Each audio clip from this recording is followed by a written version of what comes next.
Hello friends, welcome to my YouTube channel easiest solution. Friends, इस video में आज हम देखेंगे टाइप्स ऑफ बैंक्स। बैंक्स हमारे वेरियस टाइप्स के होते हैं, जिनमें हम वन बाय वन जिनको कवर करेंगे। फर्स्ट पे हम देखेंगे सेविंग बैंक, फिर उसके बाद हम देखेंगे कमर्शियल बैंक्स, फिर इंडस्ट्रियल बैंक हम देखेंगे जिसके हम डेवलपमेंट बैंक भी बोलते हैं। फिर हम देखेंगे लैंड डेवलपमेंट बैंक्स, जिसको हम एग्रीकल्चरल बैंक्स भी बोलते हैं। फिर हम देखेंगे इंडिजीनियस बैंक्स। फिर हम देखेंगे सेंट्रल बैंक्स, जिसको हम फेडरल बैंक और नेशनल बैंक भी बोल सकते हैं। उसके बाद हम देखेंगे कोऑपरेटिव बैंक्स एंड लास्ट में हम देखेंगे एक्सचेंज बैंक्स। फर्स्ट है हमारा saving banks. Saving banks are established to create saving habit among people. तो सेविंग बैंक्स को क्यों इस्टेब्लिश किया जाता है? ताकि लोगों के बीच में एक जो बचत की आदत है उसको इनकरेज किया जा सके, सेविंग की हैबिट को इनकरेज किया जा सके, इसीलिए सेविंग बैंक्स को इस्टेब्लिश किया जाता है। These banks are helpful for salaried people and low income groups. तो ये बैंक इसके लिए हेल्पफुल रहती हैं जो सैलरी बेसिस पे जिनकी जॉब होती है, यानी मंथली सैलरी मिलती है, या जिनकी कम इनकम होती है, उनके लिए ये बैंक्स हेल्पफुल रहते हैं ताकि उनकी जो बचत है, उनका पैसा बचता रहे। The deposits collected from customers are invested in bond securities etc. तो इस बैंक में जो भी अमाउंट मिलता है, जो भी डिपॉजिट्स मिलती हैं कस्टमर्स से, यानी ये जो बैंक अब पैसा कलेक्ट करता है अपने कस्टमर्स से, उनको उसको वो क्या करता है, बैंक इन्वेस्ट कर देता है कहीं, ताकि बैंक उससे और पैसा अर्न कर सके और अपने कस्टमर को कुछ ब्याज दे सके। नेक्स्ट है हमारा कमर्शियल बैंक, जिसे हम कहते हैं व्यापारिक बैंक। तो इनका मेन पर्पस क्या होता है? व्यापार करना। Commercial banks are establish with an objective to help businessman. तो कमर्शियल बैंक का मेन पर्पस होता है जो बिजनेसमैन है हमारे, उनकी हेल्प करना, उन्हें लोन प्रोवाइड करना, उन्हें करंट अकाउंट की फैसिलिटीज़ देना। These banks collect money from general public. तो ये जो बैंक होते हैं जनरल पब्लिक से मनी को कलेक्ट करते हैं, यानी यहाँ पे कोई भी जाके पैसा आराम से जमा कर सकता है। It give short term loans to businessman. तो ये जो बैंक्स होते हैं शॉर्ट टर्म लोन देते हैं बिजनेसमैन को by way of cash credit, overdraft etcetera. Cash credit और ओवरड्राफ्ट की फैसिलिटीज़ भी ये प्रोवाइड करते हैं। ओवरड्राफ्ट क्या होता है? कई बार क्या होता है, बैंक में जैसे बहुत से व्यापारी होते हैं जिनका बैंक अकाउंट खाली हो जाता है और इमरजेंसी में उन्हें कुछ अमाउंट की ज़रूरत पड़ जाती है, तो वो बैंक में जाते हैं। या मान लीजिए कम अमाउंट है, किसी के बैंक में 5,000 रुपये हैं और उसे अचानक ज़रूरत पड़ गई 10,000 रुपये की, तो ऐसे में वो बैंक के मैनेजर से बात करके 10,000 रुपये अपने अकाउंट से निकाल सकते हैं, लेकिन उन्हें 5,000 बाद में पे करना होगा, लेकिन उनके जो ज़रूरत है वो पूरी हो जाती है। तो इसीलिए हम कहते हैं ओवरड्राफ्ट, मतलब जितनी ज़रूरत है उससे ज़्यादा वो अकाउंट, और जितना अकाउंट में कैश है उससे ज़्यादा वो निकाल सकते हैं। तो ये बिजनेसमैन को ये फैसिलिटी प्रोवाइड करी जाती है। It provide various services like collecting cheques, bill of exchange, remittance money from one place to another. तो कलेक्टिंग चेक जो जनरल बैंकिंग फंक्शंस होते हैं ये वो जो है परफॉर्म करते हैं। जैसे कमर्शियल बैंक का फॉर एग्जांपल हम लेते हैं state bank of India, Allahabad. तो ये सब हमारे क्या है? कमर्शियल बैंक्स हैं, जहाँ पे आपका हो सकता है आपका भी अकाउंट हो, तो जहाँ पे हम सबका अकाउंट होता है वो कहलाते हैं कमर्शियल बैंक्स। नेक्स्ट है हमारा इंडस्ट्रियल बैंक्स, या हम कहते हैं development banks. These banks collect cash by issuing shares and debentures. ये जो बैंक होते हैं ये शेयर और डिबेंचर को इशू करके कैश को कलेक्ट करते हैं। It provide long term loans to industries. तो ये जो बैंक होते हैं ये लॉन्ग टर्म लोन्स को लोन प्रोवाइड करते हैं, क्योंकि इंडस्ट्रीज जो होती हैं, बड़े बड़े हमारे जो उद्योग होते हैं, उनको लॉन्ग टर्म लोन्स की ज़रूरत पड़ती है। तो ये जो बैंक होते हैं ये लॉन्ग टर्म लोन्स प्रोवाइड करते हैं। The main objective of these banks is to provide long term loans for expansion and modernisation of industries. तो ये जो इनका मेन जो ऑब्जेक्टिव है वो लॉन्ग टर्म लोन प्रोवाइड करना है, ताकि इंडस्ट्रीज अपने आप को एक्सपैंड कर सकें, फैला सकें और उनको मॉडर्नाइज कर सकें, आधुनिकीकरण कर सकें अपना, इसीलिए लॉन्ग टर्म लोन्स इन्हें प्रोवाइड किए जाते हैं। नेक्स्ट है हमारा इंडिजीनियस बैंक्स।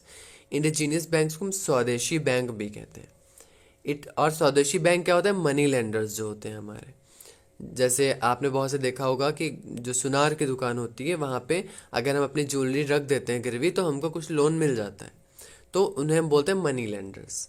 कोई भी सिक्योरिटी रख के जो लोग लोन प्रोवाइड करते हैं उनको बोला जाता है मनी लेंडर, और उन्हें हम स्वदेशी बैंक्स भी बोल सकते हैं। They collect deposits from general public and grant loans to the needy persons out of their own funds as well as from deposits. अब वो अपने पास से भी पैसा देते हैं लोन के तौर पे, और कई बार क्या होता है वो जमाएं अगर ले रहे होते हैं, डिपॉजिट्स भी रखते हैं, तो वो डिपॉजिट्स में से लोन दे सकते हैं। लेकिन सुनार क्या करते हैं, सुनार तो अपने पास से देते हैं क्योंकि सुनार को डिपॉजिट नहीं लेते हैं। These indigenous banks are popular in villages and small towns. तो जो इंडिजीनियस बैंक्स हैं ये हमारे रूरल साइड में, यानी जो ग्रामीण एरिया है वहाँ पे ज़्यादा पॉपुलर होते हैं, क्योंकि शहरों में तो बैंक्स ही होते हैं तो सारा काम बैंक से ही हो जाता है हमारा। गाँव में इतने बैंक्स हमको नहीं दिखाई पड़ते हैं, तो वहाँ पे कौन होते हैं, हमारे देशी बैंकर्स जो होते हैं वो काम करते हैं। It performs combined functions of trading and banking activities. तो ये ट्रेडिंग भी करते हैं और बैंकिंग एक्टिविटीज़ को भी परफॉर्म करते हैं, मतलब लोन देना, जमाएं स्वीकार करना, डिपॉजिट्स को एक्सेप्ट करना और ट्रेडिंग करना, यानी साथ साथ में ये व्यापार भी करते हैं। बट जो बैंक्स होते हैं उनके लिए रिस्ट्रिक्शन होता है कि वो व्यापार नहीं कर सकते। रिजर्व बैंक की पॉलिसी है कि कोई भी बैंक जो है व्यापारिक बैंक, वो कोई व्यापार नहीं, बैंकिंग व्यापार के सिवा कोई और व्यापार नहीं कर सकती। बट जो हमारे स्वदेशी बैंकर होते हैं इन पे इतना रिस्ट्रिक्शन नहीं लग पाता है रिजर्व बैंक का। नेक्स्ट है हमारा सेंट्रल बैंक, या हम कह सकते हैं फेडरल बैंक या national bank. Every country of the world has a central bank. तो हमें पता है हर कंट्री में एक सेंट्रल बैंक होता है, जैसे हमारे इंडिया में रिजर्व बैंक ऑफ इंडिया है, अमेरिका में फेडरल रिजर्व है। ऐसी हर कंट्री में एक ना एक सेंट्रल बैंक होता है जो सारे बैंकिंग एक्टिविटीज़ को कंट्रोल करता है। In India RBI, in USA Federal Reserve, in UK Bank of England. These central banks are bankers of other banks. तो ये जो सेंट्रल बैंक होते हैं ये सारे बैंक का एक तरीके से सुपरवाइजर की तरह काम करते हैं, यानी सारे इंस्ट्रक्शन देना, रूल्स एंड पॉलिसीज बनाना, ये सारा काम ये जो सेंट्रल बैंक्स होते हैं ये करते हैं। It provide specialised function that is issue of paper currency. जो सेंट्रल बैंक्स होते हैं हमारे, इनके कुछ स्पेशल फंक्शंस भी होते हैं, जैसे पेपर करेंसी यानी जो नोट्स हैं उनको इशू करना। Working as bankers of government. तो ये जो गवर्नमेंट है, गवर्नमेंट के बैंकर का भी काम करते हैं, यानी गवर्नमेंट को कोई एडवाइस चाहिए, एडवाइस प्रोवाइड करना, गवर्नमेंट को लोन की ज़रूरत है तो लोन देना, तो गवर्नमेंट के बैंकर का भी ये काम करते हैं। Supervising and controlling foreign exchange. तो जो फॉरेन एक्सचेंज है, जैसे आपके पास इंडियन रुपीज़ है, आपको डॉलर में कन्वर्ट करना है या डॉलर को इंडियन रुपी में कन्वर्ट करना है, तो जितना फॉरेन एक्सचेंज का काम होता है ये इसको कंट्रोल करते हैं जो हमारे सेंट्रल बैंक्स होते हैं। A central bank is a non-profit making institution. Central bank non profit making institution होता है, मतलब ये कोई भी प्रॉफिट के लिए काम नहीं करता है कि बैंकिंग करने से इसको फ़ायदा होगा, बल्कि ये इसका काम होता है कि बैंकिंग फंक्शंस को कंट्रोल करना, पॉलिसीज़ बनाना, ये सब काम करना। ये कोई अपना फ़ायदा कमाने के लिए, कोई बिजनेस करने के लिए काम नहीं करता है। It does not deal with the public, it deals with other banks.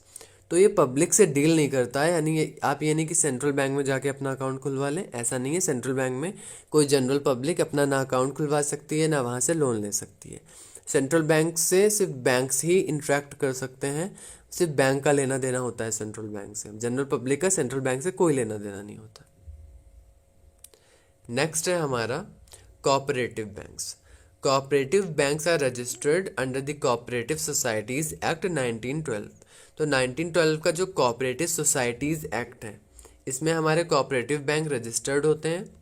It gives credit facilities to small farmers, salaried employees, small scale industries etcetera. तो ये जो हमारे कोऑपरेटिव बैंक्स हैं ये स्मॉल छोटे छोटे किसानों को लोन देना, सैलरीड एम्प्लॉयज़ को लोन देना एंड स्मॉल स्केल जो छोटे छोटे उद्योग हैं इनको लोन प्रोवाइड कराना, ये इनका काम होता है कोऑपरेटिव बैंक्स का। These banks are available in rural as well as urban areas. तो ये जो हमारे बैंक्स होते हैं ये रूरल एरियाज मतलब ग्रामीण इलाकों में भी मिल जाते हैं, और अर्बन एरियाज मतलब शहरी इलाकों में भी मिल जाते हैं। ये दोनों जगह पे पाए जाते हैं बैंक्स। नेक्स्ट है हमारा एक्सचेंज बैंक। एक्सचेंज बैंक जैसा कि नाम से ही पता लग रहा है कि जितना भी फॉरेन करेंसी है उसको एक्सचेंज करना, जो हमारे ट्रेड होता है जैसे फॉरेन ट्रेड जो होता है, वहाँ पे हमको फॉरेन करेंसी की ज़रूरत पड़ती है। मान लीजिए आपको किसी फॉरेन कंट्री से कच्चा माल परचेस करना है, रॉ मटेरियल परचेस करना है, तो आपको उनकी करेंसी में ही पेमेंट करना पड़ेगा। मान लीजिए आप अमेरिका से रॉ मटेरियल मंगवा रहे हैं, तो आपको डॉलर में पेमेंट करना पड़ेगा।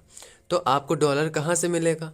आप जाएंगे फॉरेन एक्सचेंज बैंक पे या एक्सचेंज बैंक पे, और वहाँ पे आप अपना इंडियन करेंसी देंगे, वो आपको फॉरेन करेंसी उसके बदले में देंगे। आपको पूरा लाइसेंस अपना दिखाना पड़ेगा, उनका पूरा प्रोसेस होता है, उसको फॉलो करना पड़ेगा।